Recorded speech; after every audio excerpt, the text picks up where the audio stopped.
बढ़ती बिगड़ती यहाँ तक कि महाविनाश की जाती देखा है। मैंने अपने विभिन्न कालखंडों को पल पल किया है। आज बरबस मेरे सामने चलचित्र की तरह बीते हुए क्षणों में घटित घटनाएं मूर्त रूप ले रही हैं। वे सभी क्षण जिन्हें मैं कभी हंसते कभी रोते हुए गुजारा है। आहा, यह दृश्य तो सतयुग का है।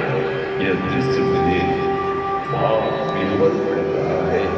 जब इस धरा पर क्षीर सागर में शेषनाग पर शयन करने वाले लक्ष्मीपति सृज सिंह बावन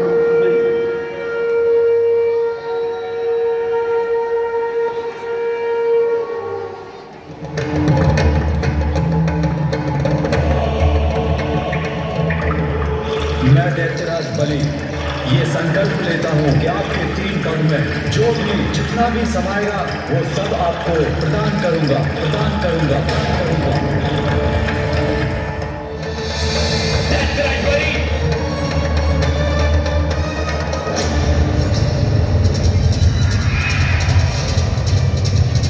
गुरु आज्ञा की अवहेलना करने वाले मूढ़मती, तुम्हारे इस प्राण को रोकने के प्रयास में मुझे अपना एक नेत्र गंवाना पड़ा। मैं दैत्य गुरु शुक्राचार्य तुम्हें श्राप देता हूं कि असुरों को सदैव देवताओं से पराजित होना पड़ेगा और तुम्हें भी गंवाना पड़ेगा तीनों लोगों को। बैठो। संसार के स्वामित्व का ऐश्वर्य छीन जाएगा तुमसे।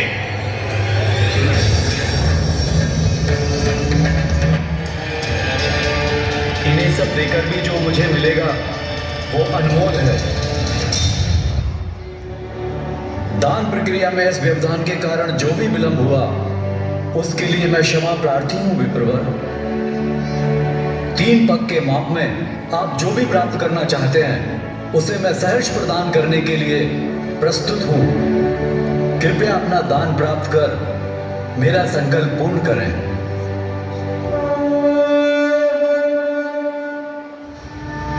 महाराज बलि, आपने 3 पग में समाने योग्य वस्तुओं का दान देने का वचन दिया था।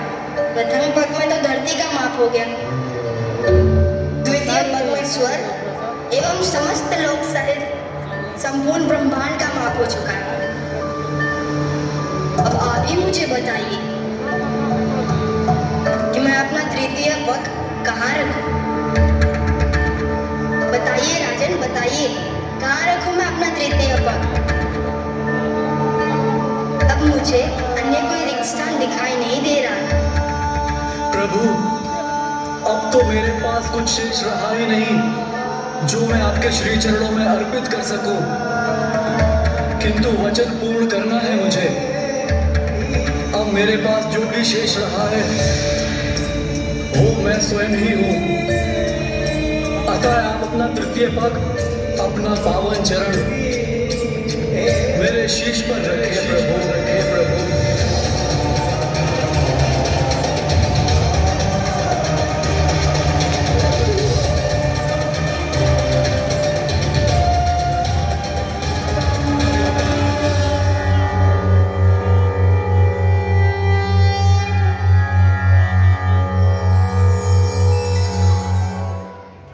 कभी मैं रुकता नहीं। मैं किसी की प्रतीक्षा नहीं करता।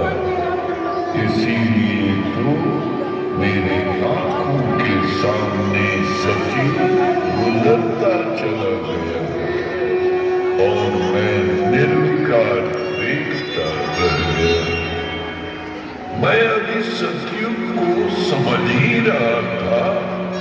उस राजा हरिश्चंद्र को अपने सत्य मार्ग पर अडिग खड़ा देखकर खुश हो रहा था, जिसने महर्षि विश्वामित्र के सामने अपने को अखंड सत्यवादी प्रमाणित किया, तब तक कहीं दूर से त्रेता युग के आने की आड़ मुझे सुनाई पड़ी। मैं सोचने लगा कि क्या यह कालखंड सतयुग की प्रतिछाया तो नहीं होगा। मेरे सोचने के क्रम को त्रेता युग के इस दृश्य ने आह्लादित कर दिया, जब मैंने दो भाइयों के बीच अद्भुत भ्रातृत्व प्रेम देखा। आहा, कौशल्या नंदन श्री राम, अनुज भरत, चरण पादुका, साम्राज्य, वनगमन और न जाने ऐसे असंख्य क्षण जिन्हें मैं भुला नहीं पाता।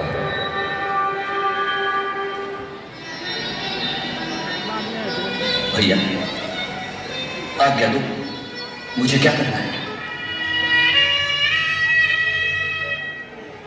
आज राम तुम्हारे प्रेम के सामने हार गया। जो राज्य तुम मुझे देने आए हो, मैं उसे स्वीकार करता हूं।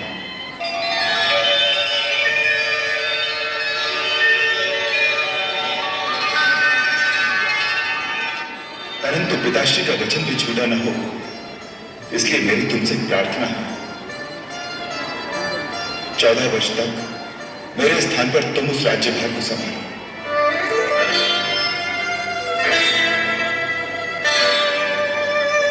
परंतु भैया, मैं तो अबोध बालक हूँ, मुझसे राज का शासन नहीं किया जाएगा। गुरुदेव, आर्य सुमंत्र और अन्य मंत्रीगण इसमें तुम्हारी सहायता करेंगे।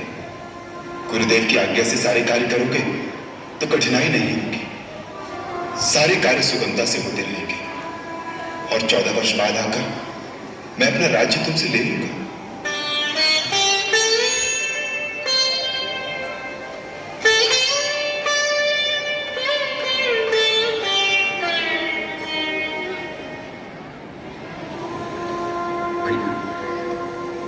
कुछ मांगू तो दोगे? पगला, तू मेरे प्राण मांग ले तो इसे क्षण दे दूंगा।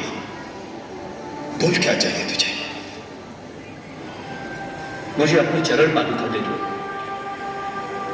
चरण पादुका? हाँ भैया, आपका राज्य तो आपके सेवक के पास आपकी धरोहर के रूप में होगा। जब आप नहीं होंगे तो सिंहासन पर कौन बैठेगा? मैं आपकी पादुकाओं को आपका राज चिन्ह बनाकर सिंहासन पर रख दूंगा और नित्य प्रति उनका आशीर्वाद लेकर ही आपका राज कार्य करूंगा।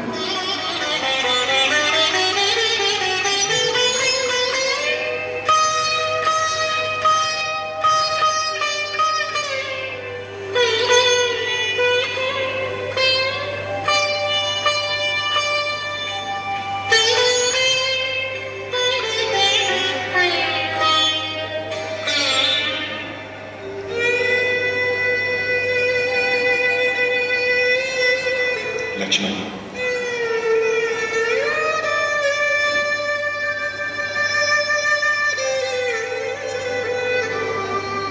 महात्मा भरत, तुम धन्य धन्य हो, तुम्हारी सदा जय हो। सुमन, तुम देखो मत, पानी पटवाओ।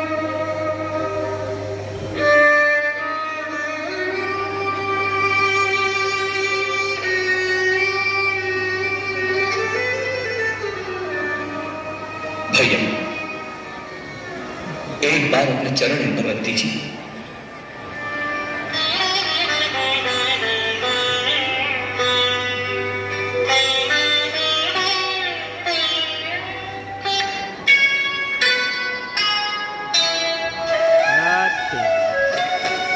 आए गुंडा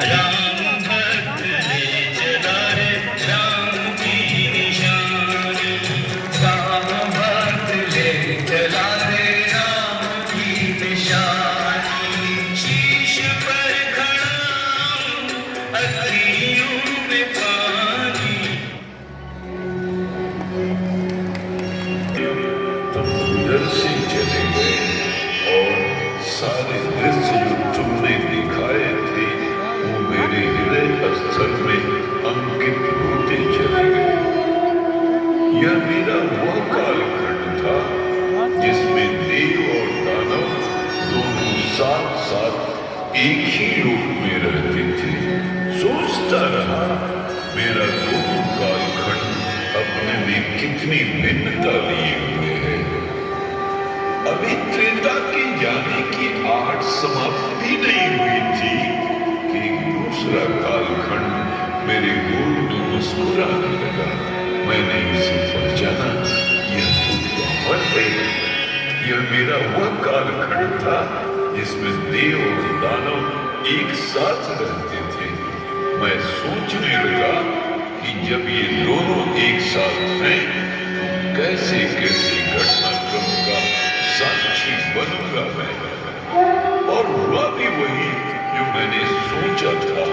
आज भी मुझे वो दृश्य याद है जब राज दरबार में एक अबला नारी का चीरहरण दिग्गजों के बीच में, तो दूसरी तरफ महाभारत का युद्ध और भगवान श्री कृष्ण के श्रीकंठ से श्रीमद् भागवत गीता का ज्ञान पार्थ को दिया जाता है।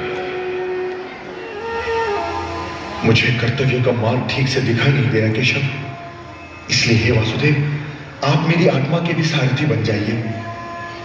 मैं जानता हूं कि मैं धर्म और अधर्म के बीच में खड़ा हूं, किंतु ये निर्णय नहीं ले पा रहा हूं कि धर्म किस ओर है और अधर्म किस ओर। मेरा मार्गदर्शन कीजिए केशव। इंद्रियों को सुखा देने वाले शोक से बचने का मार्ग दिखलाइए मुझे। अपनी इस मानसिक अवस्था में तो मैं युद्ध नहीं कर सकता गोविंद। गोविंद, मैं युद्ध नहीं कर सकता। यदा यदा हि धर्मस्य ग्लानिर्भवति भारत अभ्युत्थानम् अधर्मस्य तदात्मानं सृजाम्यहम् परित्राणाय साधूनां विनाशाय च दुष्कृतां धर्म संस्थापनार्थाय संभवामि युगे युगे। हाँ पार्थ, मैं प्रकट होता हूं, मैं आता हूं। जब जब धर्म की हानि होती है तब तब मैं आता हूं। जब जब अधर्म बढ़ता है तब तब मैं आता हूं। सज्जन लोगों की रक्षा के लिए मैं आता हूं, दुष्टों का विनाश करने के लिए मैं आता हूं, धर्म की स्थापना के लिए मैं आता हूं और युग युग में जन्म लेता हूं। किंतु हे केशव, धर्म की हानि होती ही क्यों है? धर्म की हानि इसलिए होती है पार्थ कि मनुष्य मोह के बंधन को नहीं तोड़ पाता, कि वो अपने स्वयं से नाता तोड़कर समाज से नाता नहीं जोड़ पाता। व्यावहारिक कर्म की दृष्टि से अपने कर्तव्य के विषय में निर्णय लो, तब भी तुम इसी निर्णय पर पहुंचोगे कि तुम्हारे लिए इस युद्ध में भाग लेना आवश्यक है। यही निर्णय तो मैं नहीं ले पा रहा हूं केशव, नहीं ले पा रहा हूं। तुम ये निर्णय केवल इसलिए नहीं ले पा रहे हो पार्थ कि तुम इस क्षण को केवल व्यक्तिगत लाभ और व्यक्तिगत हानि की तुला में तोल रहे हो। यही तो मोह का बंधन है पार्थ, यह जड़ है। और इसीलिए तुम्हारा ये कायर, पलाय और कलंक में डुबोने वाला शोक न तुम्हारे हित में है और न ही समाज के हित में। लोग जन्म तो अवश्य लेते हैं पार्थ, किंतु इस तर्क को तनिक आगे बढ़ाओ महाभाव, तनिक आगे बढ़ाओ। जो जन्म लेगा उसकी मृत्यु तो निश्चित है, तो निश्चित का शोक क्यों? जन्म लेने वाले को एक न एक दिन तो मरना ही है, और ये मृत्यु भी अंत नहीं है, क्योंकि मरने वाला फिर जन्म भी लेगा। ये तो एक अटल सत्य है बात, और इस अटल सत्य को कोई टाल भी नहीं सकता। न तुम, न मैं, न कोई और। हे भक्त, मैं ही कर्म, योग, भक्ति और ज्ञान का चरम बिंदु और परम लक्ष्य हूं। इसलिए योगी की भांति निष्काम कर्म करो, चिंता न करो पार्थ, चिंता न करो, मुझ में विश्वास रखो। हे महाबाहो, अपना जांजीर उठाओ और युद्ध करो।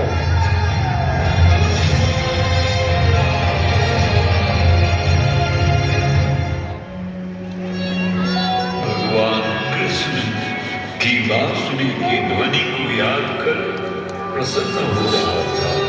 युद्ध की विनाशलीला को भुला देने की कोशिश कर ही रहा था कि कहीं दूर से किसी के गाने की आहट सुनाई पड़े। मैं इस आहट को अच्छी तरह पहचानता हूँ। यह मेरा वह कालखंड है जिसमें देव और दानव एक साथ एक ही व्यक्ति में रहते हैं।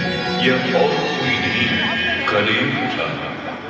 मैं सोचने लगा, मेरे इस कालखंड में कौन महापुरुष धर्म की रक्षा करेगा।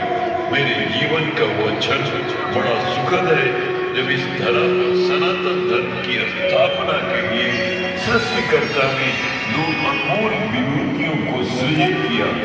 उस क्षण को सोचकर मैं झूम उठता हूँ जब भगवान रामकृष्ण परमहंस अपने अनन्य शिष्य स्वामी विवेकानंद को वह शक्तिमान रामकृष्ण परमहंस नरे दक्षिणेश्वर शक्ति का प्रदान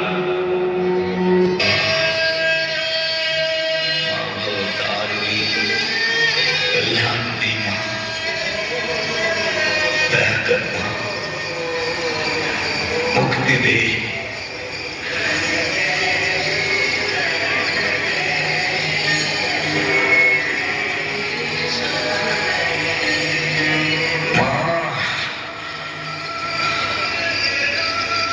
अपने मां से प्रार्थना कीजिए, मांगिए ना। देखिए मेरी गरीबी दूर हो सकती है क्या? मैं क्यों मांगू? तू मांग। इतना तो तुम्हारी मां को मानता ही नहीं। सुन, आज मंगलवार है, प्रणाम करके मां से जो भी मांगना है मांग, तो अवश्य देगी। मेरी मां तो चिन्मयी ब्रह्म शक्ति है। उनकी इच्छा हो तो क्या नहीं हो सकता। जा, जाके मांग, जा।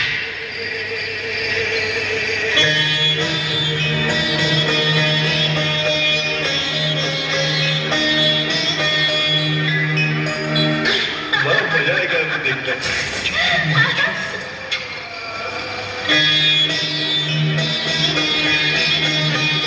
मुझे भक्ति दे, ज्ञान दे, वैराग्य दे। मां, तथास्तु।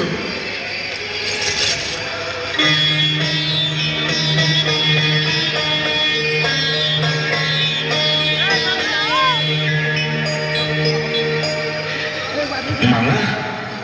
वो नहीं मांगा जो मांगना चाहता था। मूर्ख, क्यों नहीं मांगा? जा, फिर से जा, मांग, तो अवश्य देगी। जा, जा।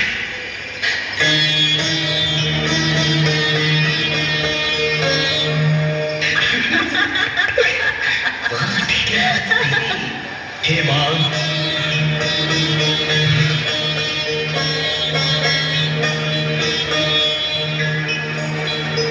मां, मुझे भक्ति दे, ज्ञान दे, वैराग्य दे, करुणा मां। तथास्तु।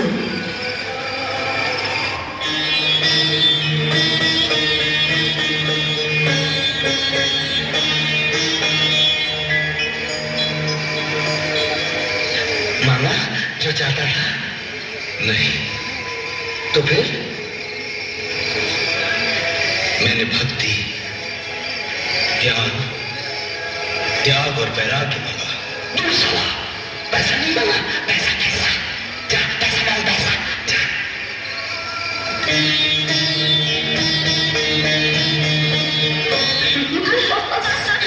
ऐसा नहीं। मां,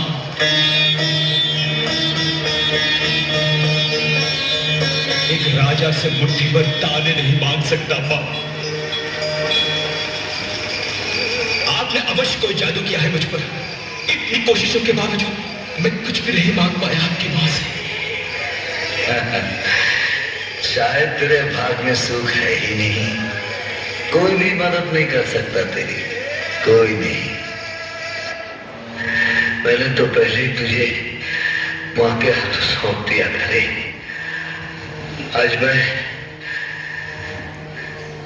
इन सबको तेरे हाथों सौंप रहा हूं। इनका ध्यान रखना। नहीं ठाकुर, मेरे बस का नहीं है ये।